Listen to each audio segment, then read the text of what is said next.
DreAllDay.com. Now tuned in to the show where you learn the discipline to show up day after day to do the work, the confidence to put yourself out there boldly and authentically, and the mental toughness to continue showing up, doing the work, putting yourself out there even when the success you've expected to achieve has yet to be achieved. And on top of all this, you get a huge dose of personal initiative. What is that? That is the go-getter energy that moves all of us, including yourself, to go make things happen instead of waiting for things to happen. Then we put all this together into a series of frameworks, strategies, principles, philosophies, mindsets, a bunch of books, and this daily masterclass that is called Work on Your Game.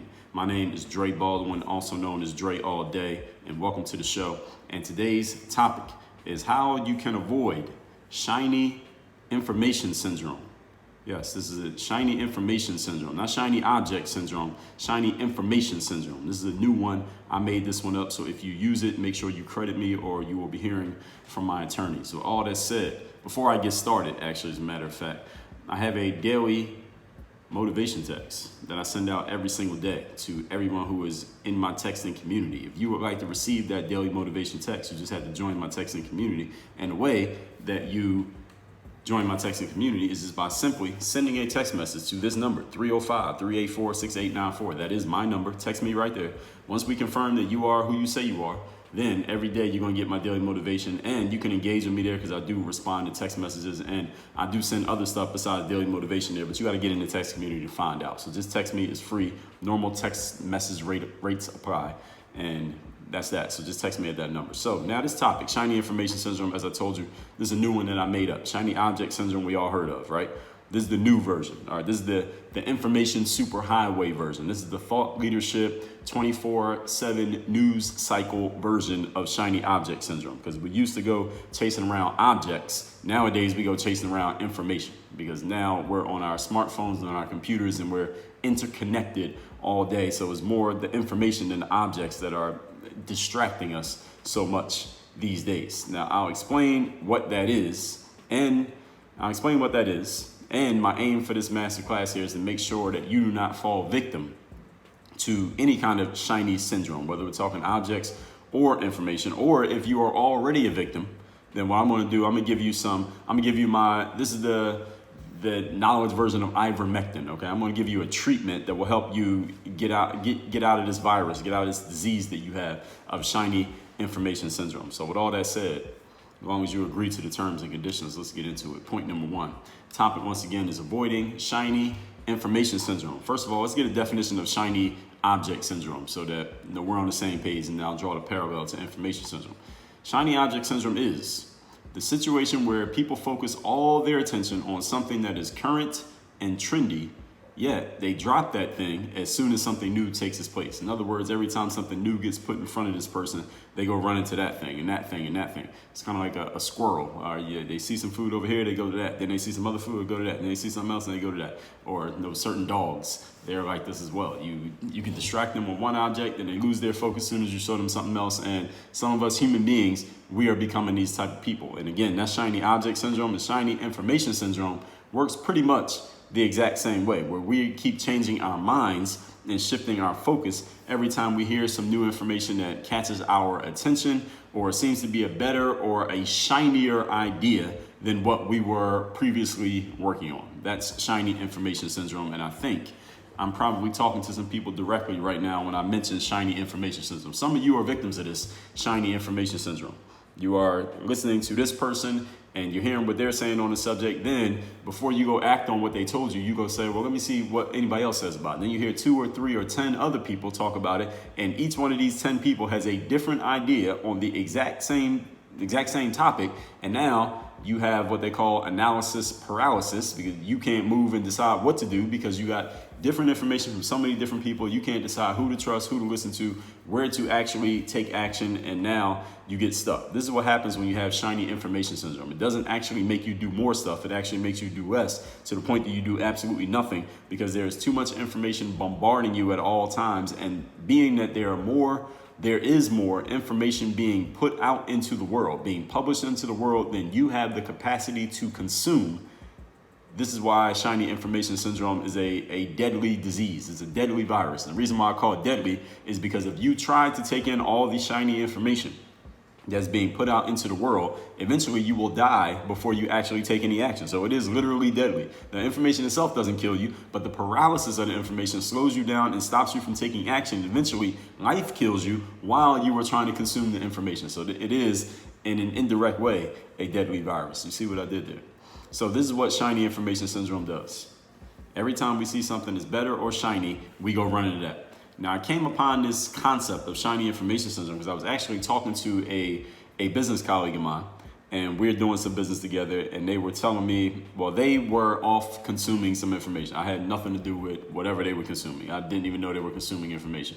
But they reached out to me, and they said, well, Dre, look, I just came across this thing that XYZ person did, person I had never heard of, and it doesn't mean that person's not good, because there are a lot of people who are good that I've never heard of simply because I am on an information diet. I do not, my information, it's not even a diet because diets end. My information lifestyle is that I only take in certain information from certain individuals because I've decided this is where I'm getting my information from on this subject, only from these few sources, and I'm not listening to anybody else simply, and that's my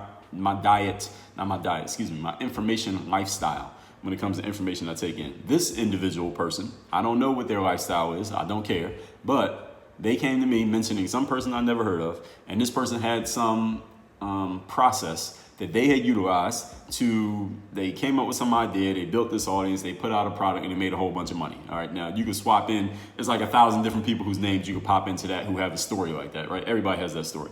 So this person had their story, they put it out. Somehow this colleague of mine came across this person's story, and they're just selling me on how me and this person, my business colleague, we should work together and actually follow this individual. It was a man, I will say that. We should follow this guy's process, whatever it is. And this person telling me, all right, first we got to do this, then we're going to do this and this and this and this and this. And what do you think about this? And they're just so gung-ho on the whole thing. And I sent them a message back, and I said to them, I said in much fewer words, I'm going to articulate in full context here today. I said to them, look, I'm sure that this person is great, and I'm sure that everything that they're telling in their story of how they made all this money with this launch, and it was so simple, and it was just 8 steps, and whatever, you don't know the shit these people said. And I said, I'm sure that what they're saying is 100% true, and I'm sure they made all this money. Maybe they're even being modest, but the problem is, I didn't even say problem. I said the challenge is, me and this person, we cannot go and change our whole process or go and do something different every time we see somebody else come out with some story of how they made this much money doing this thing, because literally every person who's in the digital marketing / thought leadership / intellectual property space has a story of how they did so great doing this thing and that thing. If you just follow their process and you just buy this product and just get into their challenge and get on their email list, all of a sudden the money's going to start falling out the sky. And I said to this person, listen, we got to make sure we're not falling into. Well, I said, I'm not falling into it. I don't give a damn what you say, but you need to make sure. And I told them, I said, as far as I'm concerned, anytime you're talking to me, you got to make sure you're not falling into shiny information syndrome. So I kind of just stumbled upon it by listening to them talk, because they're telling me about all this information. Because this person wasn't selling an object, they were just selling information. So I said, we got to make sure we don't get shiny information syndrome here, just listening to and going and running and doing every single thing that we hear another person doing. And then when I said that, I said, damn, that's a good idea. I need to talk about that to a wider audience. So here we are talking about shiny information syndrome. If any of you listen to the show often enough, you'll notice that a lot of the topics that I get on this show just come from my everyday life, just things that happen and things that people say and things that people do, things that I say and do. And then I say, you know what, that's a good idea. I shouldn't limit this idea to just the exchange between me and this one person. I need to share it with the whole world. So this is basically what I do. So if you want to know what goes on in my life, just listen to my show, because I'm eventually going to make a topic about it. So not everything, but you get the point. So this is how I came across this, by a business partner of mine just shotgunning ideas about different things they heard from different people. We could sell all this stuff, and it was starting to become annoying because I could see that this person wasn't really, because they were really excited about this, but I was not considering doing any of the stuff that they were talking about, because they just kept throwing more stuff at me. And that's when I came up with this shiny information syndrome. And I said, all right, let's just get this to the whole world so everybody gets it. So now y'all know what it is. Y'all know where it came from. Now let's talk about where it's going. Point number 2. Today's topic, once again, is how to avoid shiny information syndrome. Number 2, simple way to avoid SIS, shiny information syndrome, is to decide. And the word decide, The root word of it is incision. Well, decision comes from incision. Incision means to cut off. What does cut off mean? It means you're limiting your supply. Is to decide what your process is going to be, decide what your sources will be, and then decide how you will execute. And understand that word decide. I used it 3 times there. So when I say decide, what that means is you're cutting off other options. All right, this is the process that I'm going to follow. I'm going to do things this way. All right, these are the sources from which I'm going to get my information. I'm just getting information from these sources. I'm not listening to any other source. And then this is the way that I'm going to execute. I'm not going to change the way I execute because this person over here said they made $700,000 on their launch. I'm not going to change my process because this person said if you're doing it this way, you're wrong. I'm not going to change my process because this person next door, all of a sudden everything's working great for them and they can't stop talking about it. This is the way I'm doing things. These are the decisions that I'm making and this is what I'm sticking to. This is my plan. This is my process. Understand something, everybody. Professionals make these decisions up front. And they stick to these decisions. They decide on their process, their sources, and their strategy for execution. They make decisions on this and they stick to it. They do not get distracted by what everybody else is doing. And some of them are able to look at what everybody else is doing, appreciate it, but they don't go changing their whole thing just because they saw what somebody else did. And others who may not have such willpower or such capacity, what they do instead? They say, I'm just not even going to pay attention to what anybody else is doing. So that it's impossible for me to get distracted by somebody else's, getting involved in somebody else's business. One thing that I told you, one of my secret focus hacks, is really a strategy. You can call it a hack or a strategy. It actually could be either one. But one of my secret focus strategies, we'll just call it that for now, is that I do not pay much attention to what anybody else is doing. If you want to have more attention for yourself, more mental energy for yourself, more capacity to focus on your own game, stop looking at what everybody else is doing. I told you this in episode 802, how to pay less attention to what others are doing. And sometimes you can pay none. This is one of my best strategies for focus. It's just, I don't pay attention to other people's stuff. If I'm following you on Instagram and I never like one of your pictures, it's not because I don't like your posts. It's simply because I don't scroll down the feed. I do not look at what everybody else is posting. I do not read what everybody else is writing. I do not look at what somebody's posting on their story. I don't watch a bunch of other people's YouTube videos. I look at specific stuff that is specifically to serve whatever I happen to be looking for in that moment. If I'm subscribed to somebody on any platform, I'm not really consuming a whole lot of their stuff. If I am consuming somebody's stuff, I'm gonna tell y'all how I do so. Here's my strategy. If I'm consuming another person's material, it's only because I'm looking for either one of two things. In a rare case, I'm consuming somebody's information to get some entertainment. There are very few pieces of material that I'll take in just for entertainment. I might see a YouTube video pop up on the feed that just looks interesting, or it looks interesting. It might be funny or something like that, and I'll save that or I'll watch it just for entertainment purposes, just to waste a little bit of brain cells for a moment. I say the only podcast that I listen to for entertainment purposes is only 2. I listen to Bill Simmons, because he's my favorite sports writer. Doesn't even write anymore, but I like his podcast. And I listen to this guy named Zach Lowe, who's an NBA writer. And I like listening to them talk mostly about basketball. But for the most part, other than that, I don't really consume anything else for entertainment. Everything else there is some purpose behind it, that I'm taking in some information that I may use in my writing, I may use in my speaking, I may use in my business. That's it. I don't really consume a whole lot of other people's shit. I'm too busy doing my own shit.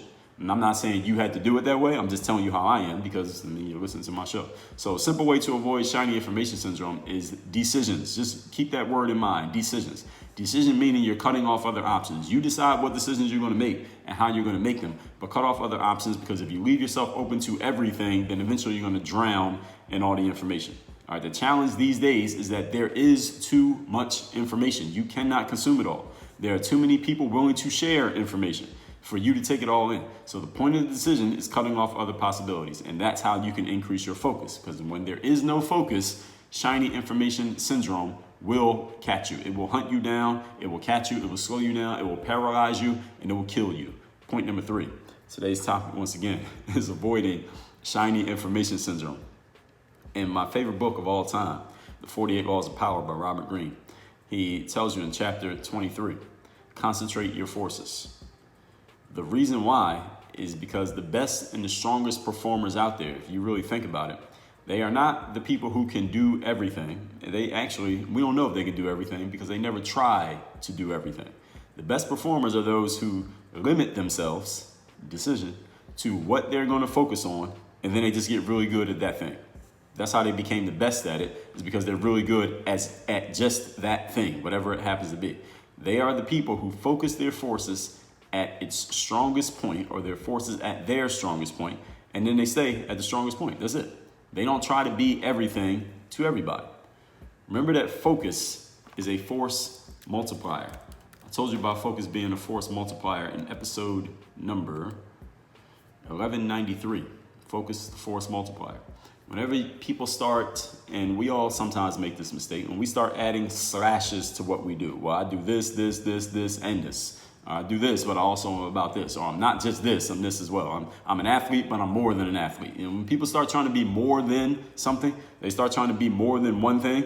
The problem is, first of all, you cannot be great at more than one thing at the exact same time. No one has ever succeeded at that. No one has ever succeeded at that. And as soon as you start trying to be other things, maybe you're really good at the thing that you're known for. Maybe you're great at it. As soon as you start trying to add other things because you don't want to be limited to just that one thing, now you are taken away from the thing that you're actually great at. And now you're dividing your focus at least a little bit into something other than what your main thing was. And it actually takes away from the main thing. Now, it may not show so much data-wise, statistically, that you're taking away from it, but can we agree that when you put your full focus into something, that you're going to get better results than when you're putting 90% of your focus and 10% on something else? Can we agree to that? I think we can agree to that. I told you about why I did not like the more than an athlete concept back in episode 15, 17. I don't like that concept of more than an athlete. What's wrong with being an athlete? I mean, you know how many people break their backs their whole lives just to become a professional athlete? Now we got athletes who did it, they made it. And now they don't want to be just an athlete. Well, I'm more than that. Don't limit me to just being an athlete. I thought being an athlete was a great idea. Now people don't want to be limited to that. Now everybody got to be more than one thing. Nobody wants to just be what they are. Everybody has to have slashes and be multiple things. But the 48 laws of power. All right, this is a book about power. If you want to be powerful, concentrate your forces on your main thing. Now, that doesn't mean you can't have skill in more than one area. Myself, for example, you're listening to a podcast, or maybe you're watching a YouTube video. I write books. I do speaking gigs. I do coaching. I have courses. What else do? I write. I have a lot of different things that I do, but it's all under one umbrella. The umbrella is work on your game. My main thing is work on your game. Everything that I do goes under the umbrella of work on your game. That is the umbrella. That's my focus. Now, there are different ways of disseminating the message of work on your game, which is a book, it might be a speaking gig, it might be a podcast, it might be a YouTube video, etc. Now, if you can fit your stuff under an umbrella, that makes sense. You take a company like Apple. They have computers. They started with computers. And then I don't even know how they would describe themselves. I guess if we asked Tim Cook, or if we had asked Steve Jobs, they would be able to articulate this. I can't. I don't work for Apple, so I don't need to, but one of them probably could. But they have the phones now. They have the computers. They have the tablets. But they're still pretty focused. They're pretty focused that they create these devices that basically get their tentacles around our entire lives, and we're connected to them, and we're going to stay connected to them for the rest of our lives. That's what their company's about. Now, again, they could articulate that in a much sexier way than I just did, but they know what they're about. They concentrate their forces. You need to be doing the exact same thing. The best and strongest performers all do this, and when people purposely, they don't even realize they're doing it, but they purposely start doing different things. If you're an athlete, you also want to be a social activist. Those don't fit under the same umbrella. All right, they just don't fit. All right, no matter how much you want to try. When you start doing other things, you are taking away from your main thing. Doesn't mean you can't still be good at the main thing. Doesn't mean you can't even still win at the main thing. But are you going to get your best possible results out of it when you're doing other things in addition to the main thing? The answer is no, you will not. Remember that focus is a force multiplier. The longer you stay focused, the stronger you get, period. That is just a scientific law. That's a law of physics. Many people never realize their full strength, nor do they maximize their potential in life, simply because, not because they don't have game, not because they're not good, not because they don't understand what to do or how to do it. It's simply because they try to do too many things, and too often they are changing their program. They don't get the force multiplier of focus because they never stay focused for long enough to get the full power of the focus. So decide on a program and stick to it. If you need help doing this, get help. My coaching program, 3rd Day Mastermind, will actually help you with this. I help people get focused on, first let's get clear on what the strategy is. Then let's get clear on how you're going to be held accountable. Then let's get clear on execution and stay focused on the main thing. Y'all have all heard the phrase, keep the main thing the main thing. That's what we're talking about here today. Let's recap today's class, which is how to avoid shiny information syndrome. Everybody's heard of shiny object syndrome. Now we're talking shiny information syndrome. This is your vaccine for taking in too much information, and you don't need to get 2 shots. You get 1 shot, takes 20 minutes, and there are no possible side effects. Point number 1, definition of shiny object syndrome. A situation where people focus all attention on something that is current and trendy, yet drop this as soon as something new takes its place. This works the exact same way, information syndrome. We're always changing our minds every time we see new information or we hear some new idea from somebody. The challenge is, these days, everyone is sharing new information and new ideas every single minute, literally every single minute. You do not have the capacity to take it all in. This is why you got to make decisions on what to cut off, which leads us into point number 2. This is a simple way to avoid shiny information syndrome, is making decisions, meaning cutting off every other possibility aside from what you have decided that you're going to focus on, how you're going to do it, when you're going to do it, where you're going to do it, with whom you're doing it. The challenge these days is with all the information, you can't take it all in to decide and discern what's worth it and what's not. There may be some really, really good information out there that you are completely ignoring. And what I say counterintuitively is that's a good idea. All right, there may be some really good information out there I have no idea about and might even help me if I was to use it, but I'm not going to go look for it. Why? Because every time I take my focus away from what I'm doing and the sources that I've decided on, I am dissipating my focus. And when I dissipate my focus, I dissipate my force, which means I can never get to full strength of what it is that I'm doing. Focus is your vaccine for shiny information syndrome. Point number 3, 48 Laws of Power says, concentrate your forces. The best and strongest performers are those not who can do everything or even try to do everything. They're those who know where they're great and they focus on that point and they stay focused on it and dominate in that space, or at least they work on dominating in that space. Many people never realize their full strength or potential because they are trying to do too many things at once. Not because they're not good, not because they're not capable. It's just they're trying to do too much. Stop trying to do too much. Decide on a program, stick to it. If you need help with it, if you need help getting clear on exactly what your strategy is, the accountability for sticking to that strategy and execution, then you might be a great candidate to work with me one-on-one in my 3rd Day Mastermind. Click the link down below in the description. Set up a Zoom call with me. We can talk about it. And also my group program should be open by the time you are watching this video or listening to this episode. If not, stay tuned. It will be. And anyone who wants to receive my daily motivation text, that'll help you stay focused, sharp, and on point with a quick message every morning straight to your phone. Send me a text at 305-384-6894. Work on your game. Dre all day.